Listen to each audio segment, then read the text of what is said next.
Hi hello ನಮಸ್ತೆ ಎಲ್ಲರಿಗೂ inform media ಜಗತ್ತು ಚಾನಲಿನ ಮತ್ತೊಂದು ವಿಡಿಯೋಗೆ ಸ್ವಾಗತ ಸುಸ್ವಾಗತ. ಸ್ನೇಹಿತರೆ, ಎಲ್ಲರೂ ಹೇಗಿದ್ದೀರಾ? ಎಲ್ಲರೂ ಚೆನ್ನಾಗಿದ್ದೀರಾ ಅಂದ್ಕೊಂಡಿದ್ದೀನಿ. ನಾನು ಕೂಡ ತುಂಬಾ ಚೆನ್ನಾಗಿದ್ದೀನಿ. ಎಲ್ಲರೂ ಚೆನ್ನಾಗಿದ್ದೀರಾ ಅಂದ್ಕೊಂಡು ಭಾವಿಸ್ಕೊಂಡು ಇವತ್ತಿನ ಒಂದು ವಿಡಿಯೋನ ಶುರು ಮಾಡಿಬಿಡೋಣ. ಇವತ್ತಿನ ಒಂದು ವಿಡಿಯೋದಲ್ಲಿ ಸಿಂಹ ರಾಶಿಯವರಿಗೆ ಜೂನ್ ಕೊನೆಯ ದಿನಗಳಿಂದ ಸ್ನೇಹಿತರೆ ರಾಜಯೋಗ ಅಂತಲೇ ಹೇಳಬಹುದು. ಯಾವುದರಲ್ಲಿ ಅದೃಷ್ಟವನ್ನು ನೋಡಲಿದ್ದೀರಿ, ಯಾವುದರ ವಿಚಾರದ ಬಗ್ಗೆ ಬಹಳಷ್ಟು ಎಚ್ಚರಿಕೆ ವಹಿಸಬೇಕು ಅಂದರೆ ಸಿಂಹ ರಾಶಿಯವರಿಗೆ ನಿಮ್ಮ ವೃತ್ತಿ ಜೀವನದಲ್ಲಿ, ವ್ಯಾಪಾರ ವ್ಯವಹಾರದಲ್ಲಿ, ಹಣಕಾಸಿನಲ್ಲಿ, ಒಟ್ಟಾರೆಯಾಗಿ ನಿಮ್ಮ ಹೆಲ್ತ್ ಬಗ್ಗೆ, ಕುಟುಂಬದ ಬಗ್ಗೆ ಒಟ್ಟಾರೆಯಾಗಿ ಏನೆಲ್ಲ ಬದಲಾವಣೆಗಳನ್ನು ಗ್ರಹಗಳು ಸೂಚಿಸಲಿವೆ, ಯಾವುದರ ಬಗ್ಗೆ ಎಚ್ಚರಿಕೆ ವಹಿಸಬೇಕು ಅನ್ನೋದನ್ನ ಕಂಪ್ಲೀಟಾಗಿ ಇದೇ ವಿಡಿಯೋದಲ್ಲಿ ತಿಳಿಸ್ಕೊಡ್ತಾ ಹೋಗ್ತೀನಿ. ಇದನ್ನೆಲ್ಲ ತಿಳ್ಕೋಬೇಕು, ಸಣ್ಣ ಪುಟ್ಟ ಪರಿಹಾರಗಳನ್ನೆಲ್ಲ ಫಾಲೋ ಅಪ್ ಮಾಡಬೇಕು ಸಿಂಹರಾಶಿಯವರು ಅಂದರೆ ಎಲ್ಲೂ ಕೂಡ ವಿಡಿಯೋನ ಸ್ಕಿಪ್ ಮಾಡಬಾರ್ದು. ಅಂದರೆ ವಿಡಿಯೋನ ಕಟ್ ಮಾಡಿ ಓಡಿಸ್ಕೊಂಡು ಹೋಗಿ ನೋಡ್ತೀರಾ, ಇದು ಫುಲ್ ಇನ್ಫಾರ್ಮೇಷನ್ ಅರ್ಥ ಆಗಲ್ಲ. ಸೊ ಹಾಗಾಗಿ ಎಲ್ಲ ವಿಡಿಯೋದಲ್ಲೂ ತಿಳಿಸ್ತಾ ಇರ್ತೀನಿ. ಮೊದಲಿಂದ ಕೊನೆ ತನಕ ಸಂಪೂರ್ಣವಾಗಿ ವಿಡಿಯೋವನ್ನು ವಾಚ್ ಮಾಡಿ. ವಿಡಿಯೋದಲ್ಲಿ ಒಳ್ಳೆ ಮಾಹಿತಿ ಸಿಕ್ಕಿದ್ದಲ್ಲಿ ದಯವಿಟ್ಟು ವಿಡಿಯೋಗೆ ಲೈಕ್ ಮಾಡೋದನ್ನ ಮರಿತಿದ್ದೀರಾ, ಲೈಕ್ ಮಾಡಿ. ಸಬ್ಸ್ಕ್ರೈಬ್ ಆಗಿಲ್ಲ ಅಂದರೆ ಇನ್ಫಾರ್ಮೇಟಿವ್ಗೆ ಸಬ್ಸ್ಕ್ರೈಬ್ ಆಗಿ. ಕಮೆಂಟ್ ಬಾಕ್ಸಲ್ಲಿ ಓಂ ಶಾಂ ಶನೀಶ್ವರಾಯ ನಮಃ ಅಂತ ಕಮೆಂಟ್ ಮಾಡಿ. ಶನಿದೇವರ ಅನುಗ್ರಹದಿಂದ ನಿಮ್ಮ ಜೀವನದಲ್ಲಿರುವಂತಹ ಕಷ್ಟ, ಸಮಸ್ಯೆ, ಅಡಚಣೆಗಳು, ತೊಂದರೆಗಳು ಎಲ್ಲವೂ ಕೂಡ ಸಂಪೂರ್ಣವಾಗಿ ನಿವಾರಣೆಯಾಗಲಿ ಅಂತ ಕೇಳ್ಕೊತಾ ವಿಡಿಯೋದ ಕಡೆ ಗಮನ ಕೊಟ್ಬಿಡೋಣ. ಹೌದು, ಸಿಂಹ ರಾಶಿಯವರಿಗೆ ಒಟ್ಟಾರೆಯಾಗಿ ಹೇಳಬೇಕು ಅಂದರೆ 2026ನೇ ವರ್ಷದಲ್ಲಿ ಸ್ನೇಹಿತರೆ, ಭವಿಷ್ಯದ ಪ್ರಕಾರ ಈ ವರ್ಷವು ಅಷ್ಟಮ ಶನಿ ಮತ್ತು ರಾಹು ಕೇತುಗಳ ಪ್ರಭಾವದಿಂದಾಗಿ ಆಳವಾದಂತಹ ಬದಲಾವಣೆಗಳ ವರ್ಷವಾಗಿದೆ ಅಂತಲೇ ಹೇಳಬಹುದು. ನಿಮ್ಮ ವೃತ್ತಿ, ವ್ಯಾಪಾರ, ಹಣಕಾಸು, ದಾಂಪತ್ಯ ಜೀವನದಲ್ಲಿ ಗಮನಾರ್ಹ ಏರಿಳಿತಗಳು ಕಂಡುಬರಲಿದ್ದು, ತಾಳ್ಮೆ ಮತ್ತು ವಿವೇಚನೆಯಿಂದ ಹೆಜ್ಜೆ ಇಡುವುದು ತುಂಬಾ ಅವಶ್ಯಕ ಸ್ನೇಹಿತರೆ. ಸೊ ಹಾಗಾಗಿ ಯಾವುದರ ಬಗ್ಗೆ ಮೊದಲೇ ಹೇಳಿರುವ ಹಾಗೆ ಅದೃಷ್ಟವೂ ಕೂಡ ಇದೆ, ಯಾವ ವಿಚಾರದ ಬಗ್ಗೆ ಎಚ್ಚರಿಕೆ ವಹಿಸಬೇಕು ಅನ್ನೋದನ್ನ ನೋಡ್ತಾ ಹೋಗೋಣ. ಲಾಭದ ಸ್ಥಾನದಲ್ಲಿ ಸೂರ್ಯ, ಜೂನ್ 15ರ ನಂತರ ನಿಮ್ಮ ರಾಶಿಯ ಅಧಿಪತಿಯಾಗಿರುವ ಸೂರ್ಯನು 11ನೇ ಮನೆಗೆ ಬದಲಾಗುವುದರಿಂದ ಆರ್ಥಿಕ ವಿಜಯಗಳ ನಿಶ್ಚಿತ, ನಿಮ್ಮ ಆಸೆಗಳು ಈಡೇರುತ್ತವೆ ಮತ್ತು ಸರ್ಕಾರಿ ಸಂಬಂಧಿತ ಕಾರ್ಯಗಳು ಸುಗಮವಾಗಿ ಪೂರ್ಣಗೊಳ್ಳುತ್ತವೆ. ಇನ್ನು ವಿದೇಶಿ ಅವಕಾಶಗಳು ಮತ್ತು ಶುಭ ಖರ್ಚುಗಳು ಅಂತಲೇ ಹೇಳಬಹುದು. ನಿಮ್ಮ 12ನೇ ಮನೆಗೆ ಉಚ್ಚ ಗುರುವಿನ ಪ್ರವೇಶವು ವಿದೇಶಕ್ಕೆ ಪ್ರಯಾಣಿಸುವ ನಿಮ್ಮ ಆಸೆಯನ್ನು ಪೂರೈಸುತ್ತದೆ. ಕುಟುಂಬದ ಆಚರಣೆಗಳು ಮತ್ತು ಶುಭ ಸಮಾರಂಭಗಳಿಗಾಗಿ ನೀವು ಸಂತೋಷದಿಂದ ಹಣವನ್ನು ಖರ್ಚು ಮಾಡುತ್ತೀರಿ. ವೃತ್ತಿ ಜೀವನದಲ್ಲಿ ಉತ್ತುಂಗ ಅಂತಲೇ ಹೇಳಬಹುದು. ಜೂನ್ 20-21ರಂದು ಮಂಗಳನು ನಿಮ್ಮ ವೃತ್ತಿ ಸ್ಥಾನವಾದಂತಹ 10ನೇ ಮನೆಗೆ ಋಷಭಕ್ಕೆ ಪ್ರವೇಶಿಸುವುದು ಕೆಲಸದ ಸ್ಥಳದಲ್ಲಿ ನಿಮಗೆ ಸಂಪೂರ್ಣ ಅಧಿಕಾರವನ್ನು ನೀಡುತ್ತದೆ. ಬಡ್ತಿ ಅಥವಾ ಹೊಸ ಜವಾಬ್ದಾರಿಗಳು ನಿಮಗಾಗಿ ಕಾಯುತ್ತಿವೆ. ಪರಾಭವ ನಾಮ ಸಂವತ್ಸರದ ಜೂನ್ 2026 ಸಿಂಹರಾಶಿಯವರಿಗೆ ಅತ್ಯಂತ ಕುತೂಹಲಕಾರಿ ಮತ್ತು ಕ್ರಿಯಾಶೀಲ ತಿಂಗಳಾಗಿ ಎದ್ದು ಕಾಣಲಿದೆ. ನಿಮ್ಮ ರಾಶಿಯು ಬರೋಬ್ಬರಿ 5 ಗ್ರಹಗಳಿಂದ ತೀವ್ರವಾಗಿ ಪ್ರಭಾವಿತವಾಗಲಿದೆ ಸ್ನೇಹಿತರೆ. ವಿಶೇಷವಾಗಿ ಜೂನ್ 21ರಂದು ಗುರು ಭಗವಾನ್ ತನ್ನ ಉಚ್ಚ ಸ್ಥಾನವನ್ನು ಪಡೆಯಲು ನಿಮ್ಮ 12ನೇ ಮನೆಗೆ ವ್ಯಯಸ್ಥಾನಕ್ಕೆ ಪ್ರವೇಶಿಸುತ್ತಾರೆ. 12ನೇ ಮನೆಯು ಖರ್ಚುಗಳನ್ನು ಪ್ರತಿನಿಧಿಸುತ್ತದೆ. ಆದ್ದರಿಂದ ಗುರುವು ಉಚ್ಚನಾಗಿರುವುದರಿಂದ ಈ ಖರ್ಚುಗಳು ಶುಭ ಕಾರ್ಯಗಳು, ಆಸ್ತಿ ಸಂಪಾದನೆ ಅಥವಾ ವಿದೇಶ ಪ್ರಯಾಣದಂತಹ ಲಾಭದಾಯಕ ಉದ್ದೇಶಗಳಿಗಾಗಿ ವಿನಿಯೋಗವಾಗುತ್ತದೆ ಅಂತಲೇ ಹೇಳಬಹುದು. ಇದಲ್ಲದೆ ಜೂನ್ 15ರ ನಂತರ ಸಾಕಷ್ಟು ಬದಲಾವಣೆಯನ್ನು ನೋಡಲಿದ್ದೀರಿ ಸಿಂಹರಾಶಿಯವರು. ನಿಮ್ಮ ರಾಶಿಯ ಅಧಿಪತಿಯಾದ ಸೂರ್ಯನು ಲಾಭದ ಸ್ಥಾನವಾದಂತಹ 11ನೇ ಮನೆಗೆ ಮಿಥುನಕ್ಕೆ ಸಂಚರಿಸುವುದು ಮತ್ತು ಆ ನಂತರ ಜೂನ್ 21ರಂದು 10ನೇ ಮನೆಯಲ್ಲಿ ಮಂಗಳನು ದ್ವಿಗ್ಬಲವನ್ನು ಪಡೆಯುವುದು ನಿಮ್ಮನ್ನು ವೃತ್ತಿಪರ ಮತ್ತು ಸಾಮಾಜಿಕವಾಗಿ ಊಹಿಸಲಾದಂತಹ ಎತ್ತರಕ್ಕೆ ಏರಿಸುತ್ತದೆ. ಒಟ್ಟಾರೆಯಾಗಿ ಸಿಂಹರಾಶಿಯವರು ಏನೆಲ್ಲ ಬದಲಾವಣೆಯನ್ನು ನೋಡಲಿದ್ದೀರಿ, ಯಾವುದರ ಬಗ್ಗೆ ಎಚ್ಚರಿಕೆ ವಹಿಸಬೇಕು ಅಂತ ಕಂಪ್ಲೀಟಾಗಿ ತಿಳಿಸ್ಕೊಟ್ಟಿದ್ದೀನಿ. ಇವಾಗ ವ್ಯಾಪಾರ ವ್ಯವಹಾರ, ವೃತ್ತಿ ಜೀವನದ ಬಗ್ಗೆ, ನಿಮ್ಮ ಸ್ವಯಂ ಉದ್ಯೋಗದ ಬಗ್ಗೆ, ಹೆಲ್ತ್ ಬಗ್ಗೆ ಹೇಳೋದಾದರೆ ಏನೆಲ್ಲ ಬದಲಾವಣೆಯನ್ನು ಸಿಂಹರಾಶಿಯವರು ನೋಡಲಿದ್ದೀರಿ, ಯಾವುದರ ಬಗ್ಗೆ ಬಹಳಷ್ಟು ಎಚ್ಚರಿಕೆ ವಹಿಸಬೇಕು ಅನ್ನೋದನ್ನ ನೋಡ್ತಾ ಹೋಗೋಣ. ಈ ಸಮಸ್ಯೆಗಳಿಗೆ ಪರಿಹಾರ ಇಲ್ವಂದರೆ ಖಂಡಿತವಾಗಿಯೂ ಸಣ್ಣ ಪುಟ್ಟ ಪರಿಹಾರದಿಂದನೇ ದೊಡ್ಡ ಸಮಸ್ಯೆಗಳು ಏನೇ ಇದ್ದರೂ ಕೂಡ ನಿವಾರಣೆಯಾಗಲಿದೆ. ಆರ್ಥಿಕವಾಗಿ ಈ ತಿಂಗಳು ಹೆಚ್ಚಿನ ಆದಾಯದ ಜೊತೆಗೆ ಸಮಾನವಾದಂತಹ ಖರ್ಚುಗಳ ಮಾದರಿಯನ್ನು ಅನುಸರಿಸುತ್ತದೆ. ಜೂನ್ 15ರ ನಂತರ 11ನೇ ಮನೆಯಲ್ಲಿ ಸೂರ್ಯನ ಸಂಚಾರವು ನಿಮ್ಮ ಆದಾಯದ ಮೂಲಗಳನ್ನು ಅಗಾಧವಾಗಿ ವರ್ಧಿಸುತ್ತದೆ. ಸಮಾಜದಲ್ಲಿ ಹೆಚ್ಚು ಪ್ರಭಾವಶಾಲಿ ವ್ಯಕ್ತಿಗಳ ಮೂಲಕ ನೀವು ಆರ್ಥಿಕ ಲಾಭಗಳನ್ನು ಗಳಿಸಲಿದ್ದೀರಿ. ಅದೇ ಸಮಯದಲ್ಲಿ ವ್ಯಯಸ್ಥಾನವಾದಂತಹ 12ನೇ ಮನೆಯಲ್ಲಿ ಉಚ್ಚ ಗುರು ಮತ್ತು ಶುಕ್ರನ ಉಪಸ್ಥಿತಿಯು ನಿಮ್ಮ ಖರ್ಚುಗಳು ಸಹ ಅಷ್ಟೇ ಐಷಾರಾಮಿಯಾಗಿರುತ್ತವೆ ಎಂದು ಸೂಚಿಸುತ್ತಿದೆ. ಹೊಸ ಮನೆ ಖರೀದಿಸಲು ಅಥವಾ ಮನೆಯ ಐಷಾರಾಮಿ ವಸ್ತುಗಳಿಗಾಗಿ ನೀವು ಗಣನೀಯ ಮೊತ್ತವನ್ನು ವಿನಿಯೋಗಿಸುತ್ತೀರಿ. ವಿದೇಶಿ ಪ್ರವಾಸಗಳಿಗೆ ಅಥವಾ ಆಪ್ತ ಸಂಬಂಧಿಕರ ವಿವಾಹಗಳಲ್ಲಿ ಪಾಲ್ಗೊಳ್ಳಲು ಸಹ ಹಣ ಖರ್ಚಾಗಲಿದೆ. ಇವೆಲ್ಲವೂ ನಿಮಗೆ ಸಂತೋಷವನ್ನು ತರುವಂತಹ ಸಕಾರಾತ್ಮಕ ಮತ್ತು ತೃಪ್ತಿದಾಯಕ ಖರ್ಚುಗಳಾಗಲಿದ್ದೀರಿ. ಸಾಕಷ್ಟು ಮೆಸೇಜನ್ನು ಮಾಡ್ತಾ ಇರ್ತೀರ ಫೋನಾಗೂ ಕೂಡ ಸ್ನೇಹಿತರೆ. ವಾಹನ ಖರೀದಿ ಮಾಡುವಂತಹ ಯೋಗ ಇದೆಯಾ, ಚಿನ್ನ ಬೆಳ್ಳಿ ಖರೀದಿ ಮಾಡುವಂತಹ ಯೋಗ ಇದೆಯಾ ಅಂದರೆ ಹೌದು, ಒಂದಷ್ಟು ಉಳಿತಾಯವನ್ನು ಮಾಡಿ ಸ್ನೇಹಿತರೆ ಖರೀದಿಯನ್ನು ಮಾಡ್ಬೋದು. ಅನಗತ್ಯ ಖರ್ಚುಗಳಿಂದ ಆದಷ್ಟು ದೂರ ಬನ್ನಿ ಅಂತ ಹೇಳ್ತಾ, ಇನ್ನು ಮುಂದಿನದಾಗಿ ಹೇಳೋದಾದರೆ ಸ್ವಯಂ ಉದ್ಯೋಗ ವ್ಯಾಪಾರ ವ್ಯವಹಾರದ ಬಗ್ಗೆ ಸಿಂಹರಾಶಿಯವರು ಜೂನ್ 8ನ ದಿನಗಳಲ್ಲಿ ಏನೆಲ್ಲ ಬದಲಾವಣೆಯನ್ನು ನೋಡಲಿದ್ದೀರಿ ಅಂದರೆ, ವ್ಯಾಪಾರಸ್ಥರಿಗೆ ಸಾಗರೋತ್ತರ ವಹಿವಾಟುಗಳನ್ನು ನಿರ್ವಹಿಸಲು ಅಥವಾ ಬಹುರಾಷ್ಟ್ರೀಯ ಕಂಪನಿಗಳೊಂದಿಗೆ MNCs ಒಪ್ಪಂದಗಳನ್ನು ಅಂತಿಮಗೊಳಿಸಲು ಇದು ಅತ್ಯುತ್ತಮ ಸಮಯ. ನಿಮ್ಮ 12ನೇ ಮನೆಯಲ್ಲಿ ಉಚ್ಚ ಗುರು ಮತ್ತು ಶುಕ್ರನ ಸಂಯೋಜನೆಯು ಆಮದು ರಫ್ತು ಔಷಧ ಮತ್ತು ಆನ್ಲೈನ್ ವ್ಯವಹಾರಗಳಲ್ಲಿ ತೊಡಗಿರುವವರಿಗೆ ಅನಿರೀಕ್ಷಿತ ಗ್ರಾಹಕರ ದಟ್ಟಣೆಯನ್ನು ಆಕರ್ಷಿಸುತ್ತದೆ. ನಿಮ್ಮ ಲಾಭಾಧಿಪತಿಯಾದ ಬುಧನು ಜೂನ್ 22ರವರೆಗೆ ತನ್ನದೇ ಆದಂತಹ 11ನೇ ಮನೆಯಲ್ಲಿ ಬಲವಾಗಿ ನೆಲೆಸಿರುವುದರಿಂದ ಹೊಸ ಹೂಡಿಕೆಗಳನ್ನು ಆಕರ್ಷಿಸಲು ನಿಮ್ಮ ಸಂವಹನ ಕೌಶಲ್ಯ ಮತ್ತು ಚುರುಕಾದ ಬುದ್ಧಿಶಕ್ತಿಯನ್ನು ನೀವು ಬಳಸಿಕೊಳ್ಳುತ್ತೀರಿ. ಆದಾಗ್ಯೂ 7ನೇ ಮನೆಯಲ್ಲಿ ರಾಹು ಮತ್ತು 8ನೇ ಮನೆಯಲ್ಲಿ ಶನಿ ಇರುವುದರಿಂದ ವ್ಯಾಪಾರಕ್ಕೆ ಹೊಸ ಪಾಲುದಾರರನ್ನು ತರುವ ಮೊದಲು ಎಲ್ಲ ನಿಯಮಗಳನ್ನು ಕಾಗದದ ಮೇಲೆ ಸ್ಪಷ್ಟವಾಗಿ ದಾಖಲಿಸಿಕೊಳ್ಳಿ ಸ್ನೇಹಿತರೆ.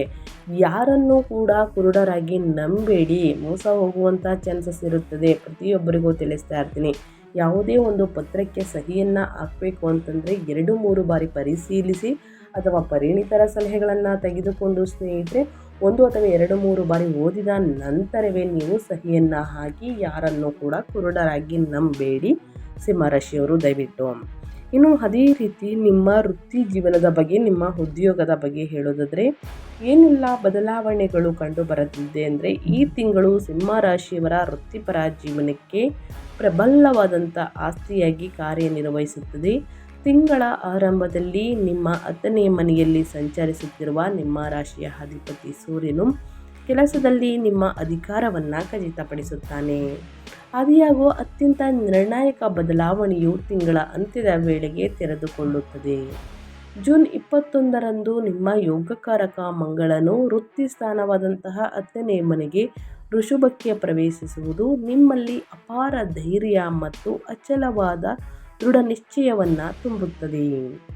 10ನೇ ಮನೆಯಲ್ಲಿ ಮಂಗಳನು ಸಂಪೂರ್ಣ ದಿಗ್ಬಲವನ್ನು ಪಡೆಯುತ್ತಾರೆ. ನೀವು ಕೈಗೊಳ್ಳುವ ದಿಟ್ಟ ಹೆಜ್ಜೆಗಳು ಮತ್ತು ಸಂಸ್ಥೆಗೆ ಗಮನಾರ್ಹ ಲಾಭವನ್ನು ತಂದುಕೊಡುತ್ತದೆ ಸ್ನೇಹಿತರೆ. ಜೂನ್ 15ರ ನಂತರ ನಿಮ್ಮ ರಾಶಿಯ ಅಧಿಪತಿ ಅಂತಂದರೆ ಸೂರ್ಯನು ಲಾಭದ ಸ್ಥಾನವಾದಂತಹ 11ನೇ ಮನೆಗೆ ಪ್ರವೇಶಿಸಿದ ನಂತರ ನಿಮ್ಮ ಕಠಿಣ ಪರಿಶ್ರಮಕ್ಕೆ ತಕ್ಕಂತೆ ಅರ್ಹವಾದಂತಹ ಬಡ್ತಿ ಅಥವಾ ವೇತನ ಹೆಚ್ಚಳವನ್ನು ನೀವು ಪಡೆದುಕೊಳ್ಳುತ್ತೀರಿ. ನಿಮ್ಮ ಲಗ್ನದಲ್ಲಿರುವ ಕೇತು ಮತ್ತು 8ನೇ ಮನೆಯಲ್ಲಿರುವ ಶನಿಯು ಕೆಲವರು ನಿಮ್ಮ ವಿರುದ್ಧ ಪಿತೂರಿ ಮಾಡಬಹುದು ಎಂದು ಸೂಚಿಸಿದರೂ ನಿಮ್ಮ ಪರವಾಗಿರುವಂತಹ ಅಗಾಧವಾದಂತಹ ಗ್ರಹಬಲವು ಅವರ ಸೋಲನ್ನು ಖಚಿತಪಡಿಸುತ್ತದೆ. ನಿಮ್ಮನ್ನು ಕೆಳಮಟ್ಟಕ್ಕೆ ತರಬೇಕು ಅನ್ನುವರು ಸ್ನೇಹಿತರೆ ಅವರೇ ಕೆಳಮಟ್ಟಕ್ಕೆ ಹೋಗಲಿದ್ದಾರೆ ಅಂತಲೇ ಹೇಳ್ಬೋದು. ಆದಷ್ಟು ತಾಳ್ಮೆಯಿಂದ ಯೋಚಿಸಿ ನಿರ್ಧಾರಗಳನ್ನು ತೆಗೆದುಕೊಳ್ಳಿ ಸಿಂಹರಾಶಿಯವರು ಅಂತ ಹೇಳ್ತಾ, ಇನ್ನು ಮುಂದಿನದಾಗಿ ಹೇಳೋದಾದರೆ ಮೇಯ್ನ್ ಆಗಿ ನಿಮ್ಮ ಹೆಲ್ತ್, ನಿಮ್ಮ ಆರೋಗ್ಯದಲ್ಲಿ ಏನೆಲ್ಲ ಬದಲಾವಣೆಗಳು ಕಂಡುಬರಬಹುದು, ಯಾವುದರ ಬಗ್ಗೆ ಸಿಂಹರಾಶಿಯವರು ಎಚ್ಚರಿಕೆ ವಹಿಸಬೇಕು ಅನ್ನೋದನ್ನ ನೋಡೋದಾದರೆ, ಆರೋಗ್ಯದ ವಿಷಯದಲ್ಲಿ ಈ ಜೂನ್ನಲ್ಲಿ ಯಾವುದೇ ದೊಡ್ಡ ಹಿನ್ನಡೆ ಕಂಡುಬರುವುದಿಲ್ಲ. ಅಷ್ಟಮ ಶನಿಯ ಸಣ್ಣ ಪುಟ್ಟ ಒತ್ತಡಗಳ ನಡುವೆಯೂ 12ನೇ ಮನೆಯಲ್ಲಿರುವ ಉಚ್ಚ ಗುರುವು ನಿಮ್ಮ ಆರೋಗ್ಯಕ್ಕೆ ರಕ್ಷಕನಾಗಿ ಕಾರ್ಯನಿರ್ವಹಿಸುತ್ತಾರೆ. ಗುರುವು ನಿಮ್ಮ ಸುಖದ ಸ್ಥಾನ ಅಂದರೆ 4ನೇ ಮನೆ, ರೋಗದ ಸ್ಥಾನ 6ನೇ ಮನೆ ಮತ್ತು ಆಯುಷ್ಯ ಸ್ಥಾನವನ್ನು 8ನೇ ಮನೆಯನ್ನು ನೇರವಾಗಿ ದೃಷ್ಟಿಸುವುದರಿಂದ ಸ್ನೇಹಿತರೆ ಗುರು ದೀರ್ಘಕಾಲದ ಆರೋಗ್ಯದ ಸಮಸ್ಯೆಗಳು ಮರೆಯಾಗಲು ಅಂದರೆ ಕಡಿಮೆಯಾಗಲು ಪ್ರಾರಂಭಿಸುತ್ತವೆ. ಸೊ ಸೊ ತಾಳ್ಮೆಯನ್ನು ಕಾಪಾಡಿಕೊಳ್ಳಿ. ಜೂನ್ 21ರ ನಂತರ 10ನೇ ಮನೆಗೆ ಪ್ರವೇಶಿಸುವಂತಹ ಮಂಗಳನು ನಿಮ್ಮಲ್ಲಿ ಅದ್ಭುತ ದೈಹಿಕ ಶಕ್ತಿಯನ್ನು ತುಂಬುತ್ತಾರೆ. ಆದರೆ ಇದು ಕೆಲಸದ ಗೀಳನ್ನು ಸಹ ಪ್ರಚೋದಿಸಬಹುದು. ಇದರಿಂದಾಗಿ ನೀವು ಸಮಯಕ್ಕೆ ಸರಿಯಾಗಿ ವಿಶ್ರಾಂತಿಯನ್ನು ಪಡೆಯುವುದನ್ನು ಮರೆಯಬಹುದು.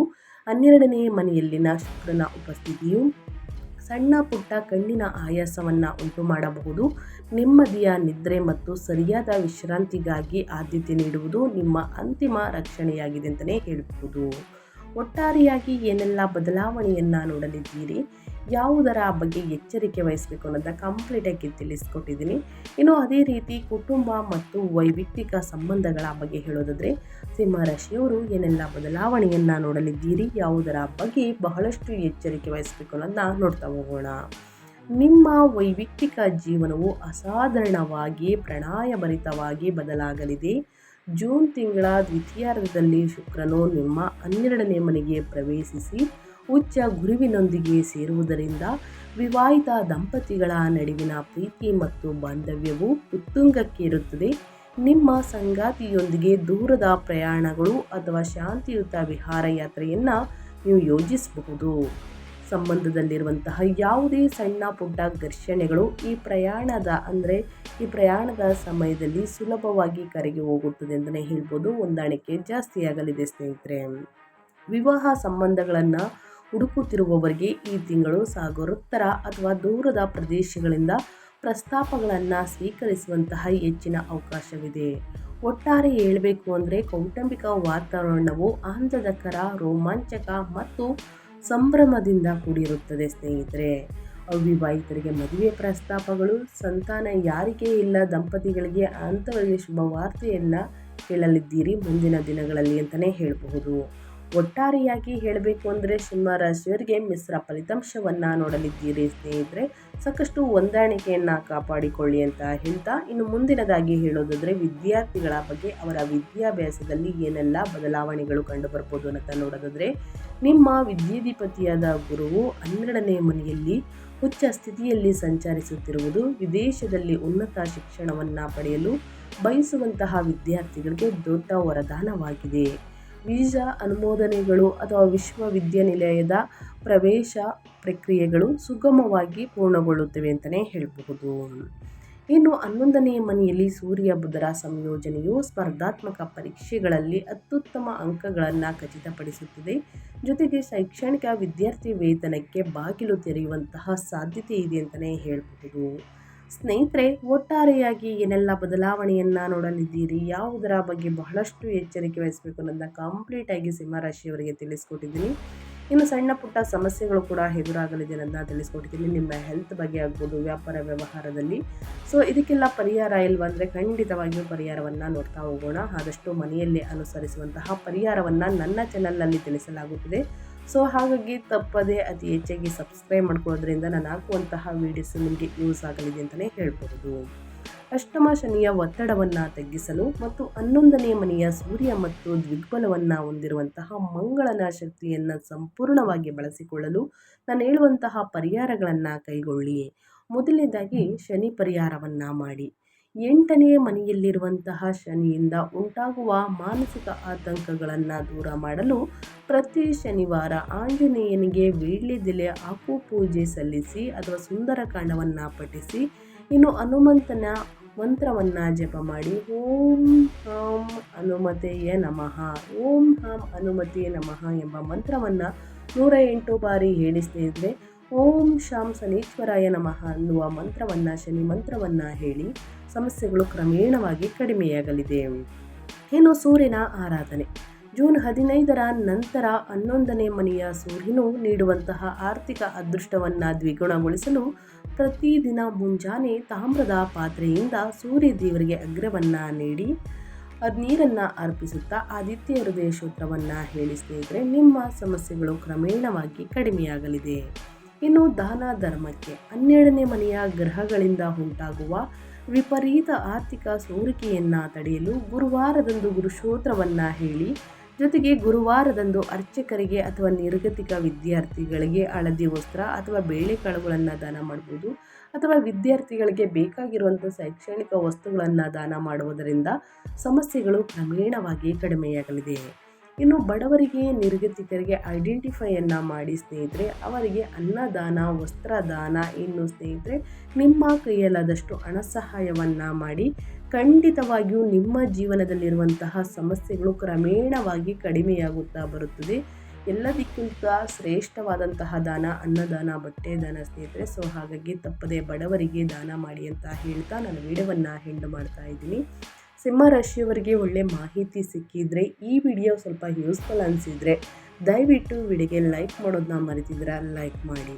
ಇನ್ನೂ ನನ್ನ ಚಾನಲ್ನ ಸಬ್ಸ್ಕ್ರೈಬ್ ಮಾಡ್ಕೊಂಡಿಲ್ಲ, ಇದೇ ರೀತಿ ರಾಶಿ ಭವಿಷ್ಯವನ್ನು ಪ್ರತಿಯೊಂದು ರಾಶಿ ಭವಿಷ್ಯವನ್ನು ತಿಳ್ಕೋಬೇಕು ಅಂದರೆ ಇನ್ಫಾಮಿಡಿಗೆ ಸಬ್ಸ್ಕ್ರೈಬ್ ಆಗಿ ಉಚಿತವಾಗಿ ನಿಮಗೆ ರಾಶಿ ಭವಿಷ್ಯವನ್ನು ತಿಳಿಸ್ಕೊಡ್ತಾ ಹೋಗ್ತೀನಿ ಅಂತ ಹೇಳ್ತಾ, ನಿಮಗೂ ಮತ್ತು ನಿಮ್ಮ ಕುಟುಂಬಕ್ಕೆ ತುಂಬನೇ ಒಳ್ಳೆಯದಾಗಲಿ. ಶನಿದೇವರ ಆಶೀರ್ವಾದ ನಿಮ್ಮ ಮೇಲಿರಲಿ.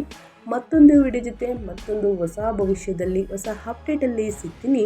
Thank you for watching.